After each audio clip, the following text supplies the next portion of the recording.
কোরবানির ঈদকে সামনে রেখে কুমিল্লায় সবার দৃষ্টি কেড়েছে মরুভূমির জাহাজ খ্যাত উট সুলতান।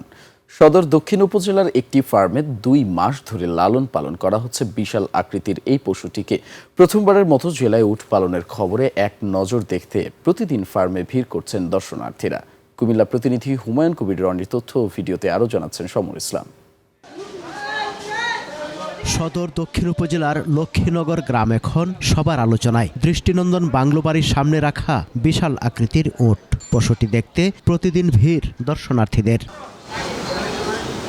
10 ফুট উচ্চতার 22.5 মনেরও বেশি ওজনের মরুভূমির পশুটি দেখে বিস্মিত অনেকে। কেউ ছুঁয়ে দেখেন, কেউ আবার সেলফি তোলেন। কুমিল্লা একটি ব্যতিক্রম, এই প্রথম আমরা কুমিল্লা বাজারে আমরা উট দেখব। দেখতে অনেক সুন্দর, তারপর আবার ইউনিক একটা জিনিস। গরুর সাথে সে একটা নতুন কালেকশন নিয়ে আসছে।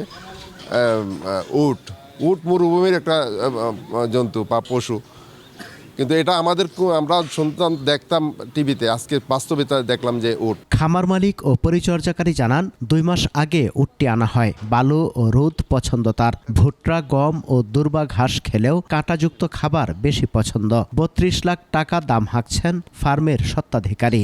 আমরা তাকে সপ্তাহে 2 দিন গোসল করাই। তার সবচেয়ে পছন্দের খাবার হচ্ছে কাঁটা জাতীয় পাতা অথবা ফল, এবং তার সবচেয়ে থাকার জায়গা হচ্ছে রৌদ্র এবং উত্তপ্ত বালু। এটা আনা হয়েছে আজ থেকে 2.5 মাস আগে।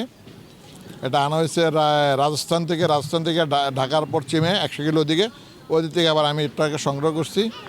আর এটার দাম দিচ্ছি হচ্ছে 32 লক্ষ টাকা। সুলতানের প্রতি নজর রাখছে জেলা প্রাণী সম্পদ বিভাগও। গবাদি পশুর কোনো আসলে ন্যাশনাল আইডেন্টিটি নাই, তো ওরা যখন কোনো ভৌগোলিক সীমানায় আমাদের ঢুকবে তখন আমাদের দায়িত্ব হইল তাকে সেবা দেওয়া। অসুস্থ হইলে তাকে এই উট না শুধু নয়, হরিণেরও তো খামার ছিল না, এখন তো হরিণের খামারও করছে মানুষে। তো স্পেসিস ভেদে যদি সরকারের সিদ্ধান্ত এরকম আসে তাহলে সেই ক্ষেত্রে আমরা সহযোগিতা করব। দেশে কোরবানির জন্য নিয়মিত উট পালনের ইচ্ছের কথাও জানান খামারি জুয়েল আহমদ। সমর ইসলাম, 21 টেলিভিশন।